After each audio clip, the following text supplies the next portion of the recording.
नमस्कार। चिंतन institute of education के यूट्यूब चैनल में आप सभी का एक बार फिर से स्वागत है। परसेंटेज से संबंधित यह तीसरी वीडियो मैं बना रहा हूँ। प्रतिशतता भाग 3 percentage part 3। NTA UGC net first paper की तैयारी करने वाले जितने भी विद्यार्थी हैं इस वीडियो को अवश्य ध्यान से देखें।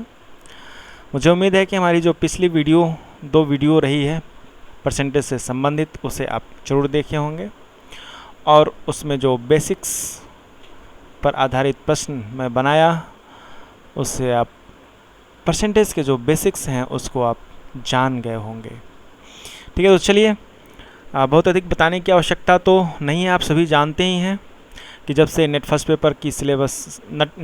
पेपर का जो सिलेबस है जब से चेंज हुआ है, जब से एग्ज़ाम एनटीए करा रहा है, नया सिलेबस आया और नए सिलेबस में जो हमारी यह 5वीं यूनिट है नेट फर्स्ट पेपर का, जो पहले केवल मैथमेटिकल रीजनिंग एंड एप्टीट्यूड हुआ करता था, उसमें केवल रीजनिंग से संबंधित प्रश्न आया करते थे, वहाँ पर अब मैथमेटिकल एप्टीट्यूड इसको भी इंक्लूड कर दिया गया और उसमें आप देखेंगे percentage, average, time and distance, profit and loss, discount, इस प्रकार से और ट्रेन से संबंधित प्रश्न 8-9 टॉपिक्स इंक्लूड कर दिए गए, उसी में से एक है परसेंटेज। तो चलिए आइए आज की वीडियो में मैं एक एग्जाम्पल उदाहरण आप लोगों के लिए लेकर के आया हूँ। थोड़ा कठिन प्रश्न है, बहुत अधिक कठिन नहीं है लेकिन थोड़ा कठिन है। तो ऐसे विद्यार्थी जो थोड़ा सा मैथ से भागते हैं उनके लिए तो कठिन लगेगा ही, लेकिन यदि आप ध्यान से पढ़ते हैं, समझते हैं तो निश्चित ही ऐसे प्रश्न आपके लिए भी आसान हो जाएंगे। भागने की आवश्यकता नहीं है। आप यदि भागेंगे तो इस प्रकार के अब ये जो प्रश्न आप देखें, एक आपका DI हो गया, डेटा इंटरप्रिटेशन, वहाँ पर आपसे 5 प्रश्न मैथ से संबंधित पूछे जा रहे हैं। फिर मैथमेटिकल एप्टीट्यूड, यहाँ पर रीजनिंग के अब पहले 5 क्वेश्चन पूछे जाते थे लेकिन अब रीजनिंग के 2 या 3 क्वेश्चन ही पूछे जा रहे हैं। मैथमेटिकल एप्टीट्यूड के 2 या 3 क्वेश्चन अब पूछे जा रहे हैं। तो इस प्रकार से आप यह देखें कि मैथ से आने वाले जो प्रश्न हैं उनकी संख्या अब 8 हो गई है, कम से कम 8, इतने तो आने ही आने हैं। तो बहुत ही महत्वपूर्ण पार्ट है यह। तो इससे भागेंगे तो फर्स्ट पेपर में आपके मार्क्स कम आएंगे और फर्स्ट पेपर में यदि मार्क्स कम आता है तो आप इस चीज़ को बखूबी समझ सकते हैं कि इसका प्रभाव आपके ओवरऑल मार्क्स पर जाएगा। हो सकता है कि यदि इसमें आप अच्छा कर लें तो आप फर्स्ट अटेम्प्ट में ही GRF क्वालिफाई कर जाएं। यदि आपका अपना विषय, आपके अपने विषय पर पकड़ है और इसमें आपने अच्छा कर लिया तो निश्चित ही आप फर्स्ट अटेम्प्ट में ही GRF क्वालिफाई कर सकते हैं।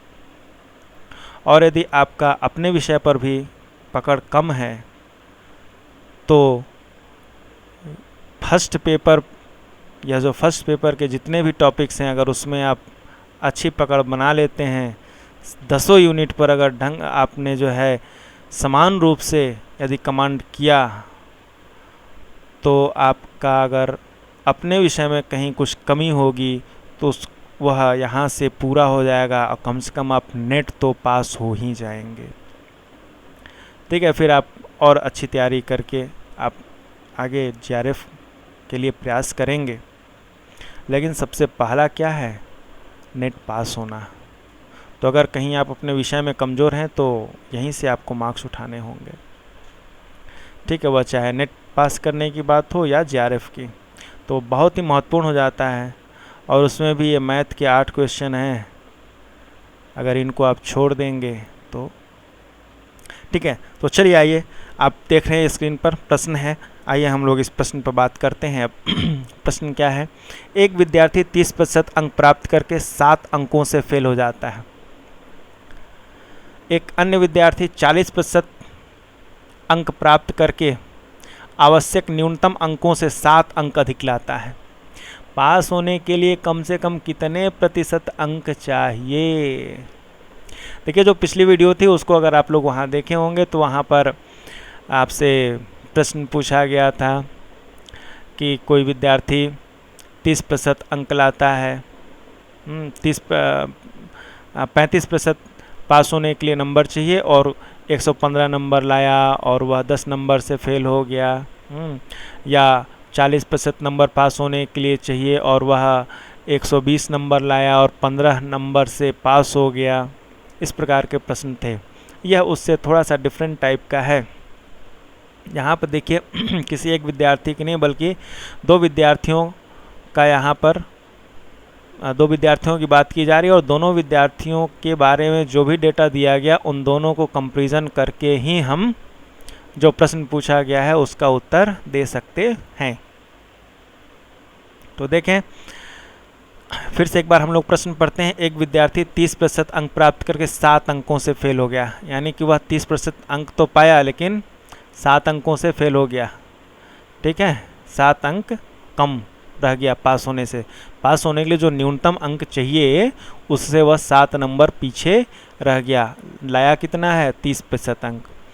वहीं एक अन्य विद्यार्थी जो कि 40% अंक लाता है और जो न्यूनतम अंक चाहिए उससे 7 अंक अधिक लाता है। ठीक है, तो पास होने के लिए कम से कम कितने प्रतिशत अंक चाहिए, यही यहाँ पर आपसे पूछा जा रहा है। तो देखिए, है तो बहुत ही आसान, यदि आप समझ जाएंगे तो बहुत ही आसान है। ठीक है, तो चलिए पहले मैं इसको सिस्टमेटिक ढंग से आपको बताता हूँ, फिर उसके बाद इसका मैं शॉर्टकट भी आपको बताऊँगा। ठीक है, तो सबसे पहले हम इसमें क्या करेंगे, सबसे पहले हम मान लेंगे कि यह जो परीक्षा है इसका जो अधिकतम अंक है वह कितना है। ठीक है, फिर हम यह देखेंगे कि जो विद्यार्थी यह 30% अंक ला रहा है और 7 अंकों से फेल हो जाए, तो इसके लिए हमको समीकरण बनाने हैं। तो आइए चलिए स्टार्ट करते हैं। सबसे पहले हम मान लेते हैं कि माना जो अधिकतम अंक है वह कितना है? y है। ठीक है, और हमने ये मान लिया अधिकतम अंक कितना है? y है। ठीक है, अब पहले विद्यार्थी का है, पहला जो स्टेटमेंट है उसको देखते हैं कि एक विद्यार्थी 30% अंक पाता है। 30% अंक किसका भाई? टोटल अंक का जो अधिकतम अंक है उसका 30% वह पाता है, यानी कि y का 30% अंक पाता है और 7 अंकों से फेल हो जाता है। तो हम यह कह सकते हैं कि जो पास होने के लिए न्यूनतम अंक है ना, पास होने के लिए जो आवश्यक न्यूनतम अंक है वह कितना है? y का 30% प्लस 7। देखिए, अगर हम पहले विद्यार्थी की बात करें तो 30% अंक पाया और 7 अंकों से पीछे रह गया। ठीक है, 30% अंक तो पाया लेकिन 7 अंक से पीछे रह गया, यानी कि y के 30% के साथ साथ 7 अंक और उसको मिल गए होते तो वह पास हो गया होता, वह न्यूनतम अंक होता। तो पास होने के लिए आवश्यक न्यूनतम अंक कितना है? y का 30% प्लस 7। या अगर दूसरा जो विद्यार्थी है उसकी बात को हम ध्यान में रखें, है ना, यह कितना नंबर लाया? 40% नंबर लाया और न्यूनतम अंक से 7 अंक अधिक लाया, यानी कि y के 40% में हम 7 घटा दें तो वह भी हमारा क्या होगा?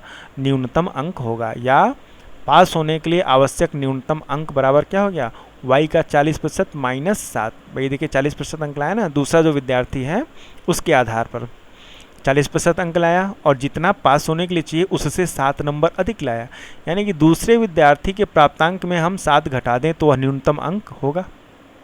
ठीक है, पास होने का न्यूनतम अंक होगा। और ये जो पहला विद्यार्थी है इसने जितना अंक लाया उसमें 7 जोड़ दें तो वह, तो पहले विद्यार्थी का अंक कितना हो जाएगा? y का 30% और प्लस 7 कर दें तो यह न्यूनतम अंक होगा। दूसरे विद्यार्थी ने कितना अंक लाया? y का 40% और इसके अंक में से हम 7 को घटा दें तो अभी क्या होगा? न्यूनतम अंक होगा। तो देखिए, पास होने के लिए आवश्यक न्यूनतम अंक बराबर y का 30% प्लस 7, और वही चीज़ यहाँ भी है, पास होने के लिए आवश्यक न्यूनतम अंक बराबर y का 40% माइनस 7, यानी कि यह दोनों क्या हैं? यह दोनों बराबर हैं। यह दोनों जो समीकरण हमारा बन रहा है, अगर इसको मान लें समीकरण नंबर 1 और ये समीकरण नंबर 2, तो ये दोनों क्या हो जाएंगे? इक्वल हो जाएंगे। तो यहीं पर देखिए हमारा समीकरण तैयार हो जाता है और इसको अगर हम सॉल्व कर लेंगे तो हमें पता चल जाएगा कि मैक्सिमम अंक क्या है। तो देखिए y का 30% y का 30% प्लस 7 बराबर y का 40% माइनस 7। y का 30% यानी कि y गुणे 30 है ना, y का 30% यानी कि y गुणे 30/100, ठीक है, और प्लस 7 बराबर y का 40% यानी कि y गुणे 40/100 माइनस 7। अब इसको सॉल्व कर दिया जाए, y का गुणा हो जाएगा 30 में, तो ये हो जाएगा 30y, ठीक है, इसका इसमें गुणा हो जाएगा, इन दोनों का गुणा हो जाएगा, तो 30y/100 प्लस 7 बराबर, अब देखिए y का यहाँ पर गुणा हो जाएगा तो 40y/100 माइनस 7। अब देखिए ये जो 7 है इसको हम 7/1 मान लेंगे, तो ये क्या हो 100 और 1 का जब आप एलसीएम लेंगे तो 100 ही आएगा। या सीधा सीधा देखते हैं कि जब ये पूर्णांक होता है, हमारा पूर्णांक होता है, तो इससे इसमें क्या होता है गुणा हो जाता है, और यहाँ पर ये जो चिन्ह रहता है यहाँ पर लगा करके, ठीक है, जोड़ या घटा लेते हैं। और जोड़ने और घटाने के संदर्भ में तो 30y/100 प्लस 7 है, तो ये क्या हो जाएगा 7/1 हो जाएगा। और जब आप इसका एलसीएम लेंगे 100 और 1 का, तो एलसीएम कितना आएगा 100 आएगा, और 100 का इसमें मल्टीप्लाई हो जाएगा, ठीक है। तो भिन्नों का जोड़ना घटाना है, मुझे उम्मीद है कि आप सब लोगों को भिन्नों का जोड़ना घटाना आता होगा। तो देखिए 100 का 7 में गुणा हो जाएगा 700, और ये प्लस का निशान है तो यहाँ जुड़ जाएगा, तो कितना हो जाएगा 30y प्लस 700/100, और ठीक वैसे ही यहाँ पर 40y माइनस 700, देखिए 100 में ये 7 में 100 का गुणा हो जाएगा, ठीक है, 100 का गुणा इस 7 में, तो 700 माइनस 700, ठीक है, ये माइनस का चिन्ह है, तो 40y माइनस 700/100।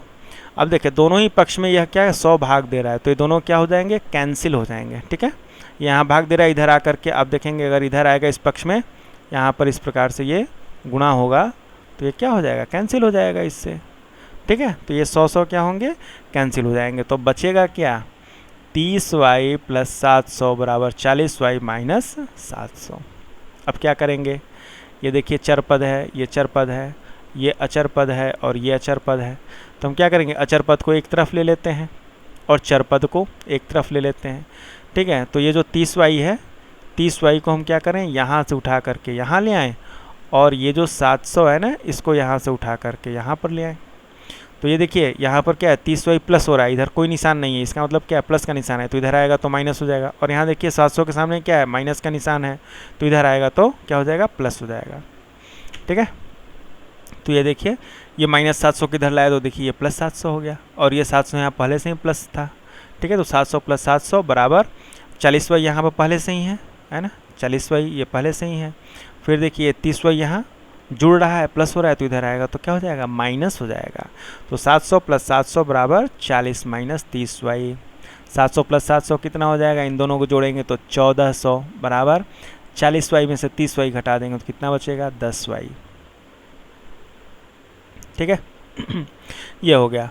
तो y का मान अब देखिए 1400 बराबर 10y या 10y बराबर 1400, तो y बराबर क्या होगा, ये 10 यहाँ पर गुणा कर रहा है, इधर आकर के भाग दे देगा, तो y बराबर कितना हो जाएगा 1400/10, y बराबर 140। y यानी कि अधिकतम अंक हमारा पता चल गया कितना है 140, ठीक है। अब हमें क्या करना है, इस 140 का 30% निकाल के 7 जोड़ दें, या इस 140 का 40% निकाल के 7 घटा दें, तो हमें पता चल जाएगा कि पास होने के लिए कम से कम कितना नंबर चाहिए। और जब हमें यह पता चल जाएगा कि वह न्यूनतम अंक पास होने का क्या है, तब हम यह देखेंगे कि वह न्यूनतम अंक टोटल का कितना प्रतिशत है। अभी 2 प्रोसेस बाकी है करना, ठीक है। इसलिए देखिए प्रश्न है देखने में छोटा सा, लेकिन इसका प्रोसेस लंबा है, ठीक है। तो समझिए एक एक स्टेप चलना है। सबसे पहले हमें क्या करना था यहाँ पर कि ये जो हमारे पास डेटा था उससे हमको क्या करना था, सबसे पहले इसका अधिकतम अंक प्राप्त करना था, वह हमने प्राप्त कर लिया, ठीक है। अधिकतम अंक हमने प्राप्त कर लिया। अब क्या करेंगे कि अधिकतम अंक हमें प्राप्त हो गया है, तो इससे अब हम क्या करेंगे, जो न्यूनतम अंक है पास होने के लिए वह हमें निकालना है। तो उसके लिए देखिए 2 समीकरण आपके सामने है, y का 30% प्लस 7 कर दीजिए, या y का 40% माइनस 7 कर दीजिए, तो पता चल जाएगा, ठीक है। तो आइए चलिए अब यही हम करते हैं। तो सबसे पहले अब हमें क्या करना है, पास होने के लिए जो आवश्यक न्यूनतम अंक है उसको हम ज्ञात करते हैं। तो देखिए भाई, पास होने के लिए आवश्यक न्यूनतम अंक बराबर, मैं इस सूत्र पर ये पहला वाला जो समीकरण है उस पर निकाल रहा हूँ, y का 40% प्लस 7। y का 40%, y कितना है 140, 140 का 30% है ना, y का 30% प्लस 7, यानी कि y क्या है, y का मान हमने यहाँ पर रख दिया, y का मान 140 हम निकाल चुके हैं। तो 140 गुणे 30/100 प्लस 7। ठीक है, पास होने के लिए जो न्यूनतम अंक चाहिए वह क्या था, हमने मान रखा था अधिकतम अंक y का 30% और प्लस 7। ठीक है, तो y का मान 140, 140 का 30% प्लस 7, यानी कि 140 गुणे 30/100 और प्लस 7। ठीक है, तो अब इसको अगर आप सॉल्व करेंगे तो यह 0 इससे कट जाएगा और ये वाला 0 इससे कट जाएगा, तो बचेगा कितना, 14 गुणे 3 प्लस 7। 14 गुणे 3 प्लस 7, 14 गुणे 3 कितना होता है 42, 42 प्लस 7 बराबर 49। ये आ गया हमारा न्यूनतम अंक। अब अगर इसकी जगह हम 40% लिए होते तो -7 करना होता। ठीक है, 140 का 40% आप निकाल सकते हैं, 140 गुणे 40/100, ये यहाँ से कट जाएगा और ये यहाँ से कट जाएगा। 14 गुणे 4 कर दीजिए, कितना आ जाएगा 14 4 जा 56, अब -7 कर दीजिए तो कितना आ जाएगा 49। ठीक है, यही आया, यही करना था। ठीक है, चलिए, तो ये क्या निकल गया, पास होने के लिए जो न्यूनतम अंक चाहिए हमें वह हमें पता चला, वह कितना है 49। प्रश्न हमारा क्या था कि यह जो 49 है ना, प्रश्न हमारा था कि पास होने के लिए कम से कम कितना प्रतिशत अंक चाहिए। तो कितना अंक चाहिए ये तो हमने निकाल लिया, 49 अंक चाहिए, लेकिन यह कितना प्रतिशत है यह हमको निकालना होगा। तो अब हमारे सामने प्रश्न यह है कि 49 140 का कितना प्रतिशत है। 140 क्या है, यह हमारा अधिकतम अंक है। ठीक है, और यह न्यूनतम अंक है जिसको हमें क्या करना है, पास करना है। तो ये जो न्यूनतम अंक है अधिकतम अंक का कितना प्रतिशत है। ठीक है, कितना प्रतिशत है, न्यूनतम अंक अधिकतम अंक का कितना प्रतिशत है, यही हमको ज्ञात करना है। तो देखिए, हमें जिसका प्रतिशत निकालना होता है जिसके सापेक्ष, उससे हम क्या कर देते हैं, भाग दे देते हैं। तो जैसे हमें कहना है कि हमें यह प्राप्त करना है कि 49 140 का कितना प्रतिशत है, तो 49 को हम 140 से भाग दे करके 100 से गुणा कर देंगे तो हमें यह पता चल जाएगा कि यह 49 140 का कितना प्रतिशत है। ठीक है, तो 49/140 गुणे 100 कर देंगे तो हमें यह पता चल जाएगा कि यह जो 49 है यह 140 का कितना प्रतिशत है। ठीक है, तो चलिए इसको सॉल्व कर देते हैं। यह 0 यहाँ पर कट जाएगा और 2 से अगर हम काट दें तो 2 7 जा 14 और 2 5 सा 10, 7 7 जा 49 और 7 × 5 बराबर ये हो जाएगा 7 गुणे 5 बराबर 35%। कितना अंक चाहिए, 35%। सीधा सा है, यह आपका आंसर निकल गया कि पास होने के लिए जो न्यूनतम अंक चाहिए वह तो 49 है, लेकिन यह 49 अधिकतम अंक 140 का कितना प्रतिशत है, 35% है।